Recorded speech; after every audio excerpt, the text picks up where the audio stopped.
Break के बाद एक बार फिर आप सभी का बहुत स्वागत है और लगातार चर्चा जारी है। चर्चा को आगे बढ़ाते हैं। तमाम खास मेहमान हमारे साथ इस पैनल में बनी हुई हैं। आज चूंकि महिलाएं ही हमारे साथ इस पैनल में जुड़ी हुई हैं और एक महिला को लेकर ही चर्चा हो रही है जिसे सामाजिक ताने बाने में बांधा जा रहा है, जिसे दुहाई दी जा रही है। और सबसे पहले प्राची अधिकारी, मैं आपका रुख कर रही हूँ क्योंकि लगातार देखिए यहाँ पर चर्चा हो रही है, समाज की भी दुहाई दी जा रही है और सुना आपने किस तरीके से मानवी तनीजा की तरफ से भी कहा गया है कि बच्चों के बारे में सोचना चाहिए था, परिवार के बारे में सोचना चाहिए था। लेकिन एक सीधा बड़ा सिंपल सा ये मामला मुझे भी ऐसा नजर आता है क्योंकि सिर्फ वो एक एसडीएम है, एक ऐसे पद पर है वो जिसको लेकर के ये इतना बड़ा माहौल क्रिएट कर दिया गया है। नहीं तो ऐसे कई सारे मामले सामने आते हैं। आप कानूनी प्रक्रिया का पालन कीजिए, आप अदालत में जाइए, आपको डिवोर्स चाहिए नहीं चाहिए, आप वहां पर अपनी बातें सामने रखिए और सारी चीजें खत्म। ये बिल्कुल आपने सही कहा। देखिए इसके तीन पहलू हैं, एक तो पारिवारिक, सामाजिक और कानूनी। हम अभी तक ना पारिवारिक जो रोड पर आया है उसके बाद हम सामाजिक दृष्टिकोण बना के कभी व्यक्ति कोई कुछ लोग है दो गुटों में बढ़ गए। एक गुट कह रहा है कि महिला सही है, एक गुट कह रहा है पुरुष सही है और अधिकतर क्या है महिला को भी दोषी ठहरा रहे हैं। और उसके बारे में क्योंकि वो एसडीएम है, क्योंकि हमेशा गलती जो होती है बड़ी गाड़ी वाले की होती है ऐसा माना जाता है, वैसे ही इनका भी हो रहा है। हालांकि ये जो बात है ये बैठा कर हो सकती थी, अगर मुझे आपके साथ नहीं रहना है या आपसे मेरा भौतिक नहीं मैच खा रहा है तो आप क्या मुझे जबरन रोक लेंगी। हाँ ये जरूर है, अगर आपने मुझे कुछ एहसान किया है या हम दोनों एक परिवार को चला रहे हैं तो हमें मिलकर चलाना चाहिए। ऐसा देखा है हमने, ऐसा नहीं है कि कई लोग कहते हैं कि बड़े पदों पर महिलाएं हैं, छोटे पदों पर पुरुष है। मैंने देखा है ऐसा और अच्छे परिवार चलते हैं। अगर भी मैंने ये भी देखा है कि कई बार महिलाएं जब बहुत सक्सेसफुल हो जाती हैं, उन्हें अच्छे लड़के नहीं मिलते तो वो पढ़े लिखे वो हाउस हस्बैंड से भी शादी करती है, यानी पति कुछ ना करे बट वफादार रहे, ऐसे भी होता है। तो यहाँ पर हम ना एक पक्ष बना रहे हैं और कानूनी पक्ष में यह है कि कानून आपका कुछ नहीं देखता, कानून सेंटिमेंट्स पे नहीं चलता। कानून ये देखता है कि आपका एक दूसरे से नहीं मिल रहा है, मैच खा रहा है, आप तलाक लीजिए और आउट हो जाइए। बजाय इसके आप वीडियो रिलीज करें, छींटाकशी करें, गलत बातें करें। आपकी पत्नी है और वैसे आप लोग कह रहे हैं कि जो पुरुष प्रधान समाज है, लेकिन पुरुष प्रधान समाज के साथ आपको याद रखना चाहिए घर में महिलाओं की चलती है। अगर महिलाओं की नहीं चलती तो क्या ये महिला पढ़ लिख जाती? तो उनको अपनी बात कहनी चाहिए थी पुरुष को भी कि देखो तुम मेरी पत्नी हो, तुम्हारे बारे में ये बातें हो रही है, मुझे ऐसा लग रहा है, क्या ऐसा है? अगर ऐसा है तो तुम बताओ क्या करना है, या तो उसको छोड़ दो या फिर तलाक लेकर अलग हो जाते हैं। ठीक है, भाग्यश्री सैनी महिला एक्टिविस्ट हमारे साथ है। इस चर्चा में ये बात भी निकल करके सामने आई कि इस वक्त समाज में जो मैसेज जा रहा है, जो बातें सामने हो रही है, वो ये भी कहा जा रहा है कि अब आगे से जो लड़कियां शादी के बाद पढ़ना चाहेंगी उनके लिए ये थोड़ा सा टफ हो जाएगा। और ये जो इस वक्त हम देख रहे हैं इस केस में ज्योति मौर्य के, ये एक अच्छा एग्जाम्पल सेट नहीं होगा ऐसी लड़कियों के लिए जो शादी के बाद भी पढ़ाई कंटिन्यू रखना चाहती हैं। कम उम्र में उनकी 21-22 साल की उम्र में उनकी शादी अगर हो जाती है, आगे वो पढ़ना चाहती हैं तो लोग उन्हें पढ़ाएंगे नहीं, पति विश्वास नहीं कर पाएगा। इस चीज को कैसे देखती हैं आप? देखिए यहाँ पे दो तीन चीजें समझने की बात है। एक तो सोसाइटी में हर तरह के एग्जाम्पल अवेलेबल है। जैसा किसी ने कहा कि उन्हें 12 साल बाद भी याद आया, अरे 50-50 साल बीत जाते हैं और लोगों की कंपैटिबिलिटी होती नहीं है। अगर आप इंडियन सोसाइटी की शादी की अगर बात करें तो कितनी महिलाएं हैं जो सिर्फ सोसाइटी के नाम के कारण, की डर के कारण या उनके लाज लज्जा या शर्म के कारण साथ में रह रही है, तो वो एक अलग मुद्दा है। अब हम लोग बात करते हैं जिस तरीके से इस मुद्दे को उठाया गया है, क्या आपको लगता है कि हमारी सोसाइटी में सभी लोग उतने इंटेलेक्चुअल, उतने मिच्योर हैं कि उस चीज को समझ पाए? एक तरफ पति पत्नी के घर की लड़ाई है, एक घर का कॉन्फ्लिक्ट पूरे घर में पहुंच चुका है, और दूसरी तरफ महिला शिक्षा जैसा गंभीर मुद्दा है जहां पे आज भी अगर ग्रामीण क्षेत्र में आप जाएंगे तो कितने रिस्ट्रिक्शंस लड़कियों पे होते हैं, कितने रिस्ट्रिक्शंस महिलाओं पे होती हैं। हम लोग सिर्फ उन अर्बन महिलाओं की बात नहीं कर रहे हैं। हम सभी पैनलिस्ट जो यहाँ पे बैठी हुई हैं, मैं मान के चल रही हूँ वो बहुत क्वालिफाइड है और वो बहुत अच्छी मेट्रो सिटीज में रह रही है या उन्होंने बहुत अच्छा वातावरण बनाया, ठीक है। लेकिन एक बार उन गांव की महिलाओं की और बेटियों के बारे में सोचिए जिनके लिए आज भी रिस्ट्रिक्शंस है। पेरेंट्स आज भी ट्रस्ट नहीं कर पाते हैं, पेरेंट्स आज भी हिम्मत नहीं कर पाते हैं। ये जो पति पत्नी की लड़ाई है, ये महिला शिक्षा जैसा जो गंभीर मुद्दा है, जो विमेन एम्पावरमेंट लाने में सबसे बड़ा जो चीज है, उसमें आपको नहीं लग रहा है कि रोड ब्लॉक की तरह काम करने के लिए उसकी पैदा है।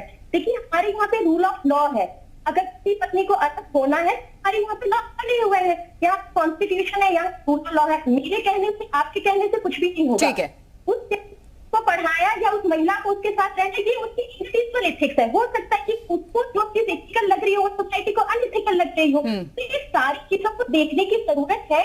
और महिला शिक्षा जैसे गंभीर मुद्दे को शबनम खान की लड़ाई। ठीक है, शबनम खान, भाग्यश्री सैनी की बातों से कितना सहमत हैं आप? कह रहे हैं ये महिला शिक्षा से जुड़ा हुआ मामला, एक एग्जाम्पल दे दिया कि कई समाज में जगहों पर आज भी लड़कियों को ट्रस्ट नहीं कर पाते हैं लोग, और ऐसे मामले अगर सामने आएंगे तो वो ये चीजें और बढ़ती चली जाएंगी। यानी कि आपको ये ध्यान रखना होगा कि आप अपनी पर्सनल लाइफ में जो डिसीजन ले रहे हैं उससे समाज पे इसका कोई असर ना पड़े। नहीं प्रिया जी, मुझे नहीं लगता कि हमारे देश के पुरुष इस तरीके की सोच रखते हैं कि वो महिलाओं को आगे पढ़ने नहीं देंगे। ये कुछ परसेंट का जो आप देख रही हैं कि कुछ लोगों ने कह दिया कि अब हम आगे नहीं पढ़ाएंगे, तो ये तो जब समय आता है तो इस तरीके की चीजें हमें देखने को मिलती हैं। पर हमारे देश का पुरुष और महिला दोनों कंधे से कंधा मिलाकर चलते आए और चलते रहेंगे। हाँ, इसका एक ये जरूर है कि आप मुझे बताइए, क्या अधिकारियों के एक्स्ट्रा मैरिटल अफेयर नहीं रहते हैं जो पुरुष हैं?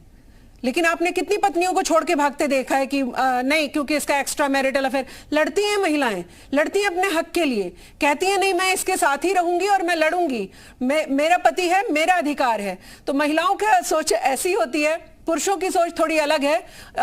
यहां पर एक गंभीर मुद्दा एजुकेशन भी नहीं है, यहां एक गंभीर मुद्दा है कि आलोक मौर्य को लगता है कि वो दोनों मिलकर मेरी हत्या कराना चाहते हैं। जिस तरीके के ऑडियो और वीडियो पर हम देख रहे हैं, हाँ, इसकी जांच होनी चाहिए। बाकी इसमें इतना परेशान होने की जरूरत नहीं है कि ज्योति मौर्य ज्योति मौर्य ज्योति मौर्य। अरे करोड़ों महिलाएं देश की सेक्रीफाइस करती आई हैं, उनके सेक्रीफाइस के लिए आपके कभी मुंह नहीं खुले हैं। आज एक पुरुष को भी समान कानून में अधिकार है, लेकिन प्रॉब्लम क्या है? पुरुष अपने पुरुषार्थ के लिए, पुरुष अपना मैं तो आदमी हूं, मैं अगर ये प्रॉब्लम बताऊंगा तो दुनिया हंसेगी। सिर्फ इस वजह से पुरुष आपको दिखाई नहीं देता और महिलाओं की आवाज आप और हम बनते हैं, आप और हम दिखाते हैं कि भाई बहन के साथ तो सब खड़े हो जाते हैं। सब लोग कहते हैं मुझे कि पुरुष के साथ कोई खड़ा नहीं होता, तो मैं कहती हूं आप बाहर आते नहीं हैं। अब आलोक मौर्य आए हैं, निष्पक्ष जांच होगी और इस केस से किसी को भी, मैं अपने देश के पुरुषों को भी जानती हूं, परिवारों को भी अच्छे से पहचानती हूं, कोई भी हमारे देश में एजुकेशन पर बैन नहीं लगाएगा। आप देखिएगा आज भी पति हाथ पकड़कर आगे लेकर जाएंगे। और ऐसे सामने आ गए हैं, जो एक केस तो कानपुर से सामने आ गया है जहां यही चीज देखने को मिली है। दुक्का केस, जब भी कुछ ऐसी घटना घटती है आते हैं, आने दीजिए, इससे एक नजीर और पेश होगी। कम से कम महिलाओं के लिए, जिस तरह से मानवी दीदी बोल रही थी, जिस तरीके से कई लोग बोल रहे हैं कि देखिए औरतें खराब होती, ठीक है, शायद कोई अगर एक आधी खराब है, किसी ने कुछ ऐसी सोच रख ली है, उनको सही दिशा मिलेगी। हम दोनों को अवेयर होने की जरूरत है। और ये ऐसे केसेस, ये जो आप और हम ज्योति मौर्य कर रहे हैं ना प्रिया जी, हजारों घूम रहे हैं लोग जिनकी आप और हम आवाज अगर नहीं बन पाए, वो सड़कों पे धक्के खा रही हैं। आप देखिए, कोर्ट में जाकर देख लीजिए, आप विमेन सेल में जाकर देख लीजिए। तो महिलाओं के मुद्दे को ये महिला बस खराब है, कुछ लोगों को ये कहकर ही शांति मिलती है, तो उनको शांति लेने दीजिए, कोई फर्क नहीं पड़ता इससे। ठीक है, मानवी तनेजा।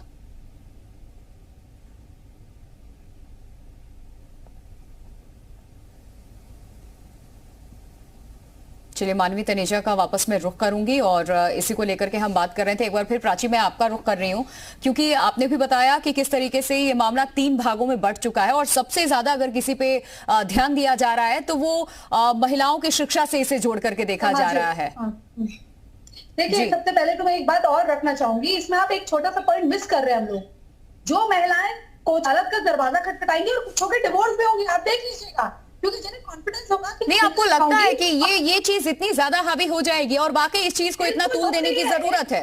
अभी कुछ महिलाएं जा रही हैं अदालत, कुछ महिलाएं गई हैं, आपने देखा नहीं, उनके यूट्यूब वगैरह देखिए, आपको कह रही है कि मैं आज को यहाँ आई हूँ थाने में, मेरे पति को पढ़ने दे रहे क्योंकि ज्योति जैसी मैं नहीं हूँ, हम वादा करते हैं, ये सब बोल रही है। तो जो महिला थाने में आ सकती है, अगर उसका पति आप उसे फिर रोकेगा, खर्चा नहीं देगा, वो कुछ ना कुछ तो करेगी, उसके रिश्तेदारों से लेगी, उसको पता होगा कि मैं निकल जाऊंगी। देखिए, कॉन्फिडेंस एक ऐसी चीज है, कोई सोल भी आप मदद कर सकते हैं मेरी पैसों से, लेकिन दिमाग मुझ पे बुद्धि नहीं भर सकते। अगर मैंने एमबीए करा है तो मैंने अगर फादर से भी पैसे लिए होंगे तो वो मैंने करा है, वो मेरी पढ़ाई लिखाई है, वो मेरी बुद्धि कोई नहीं दे सकता ना।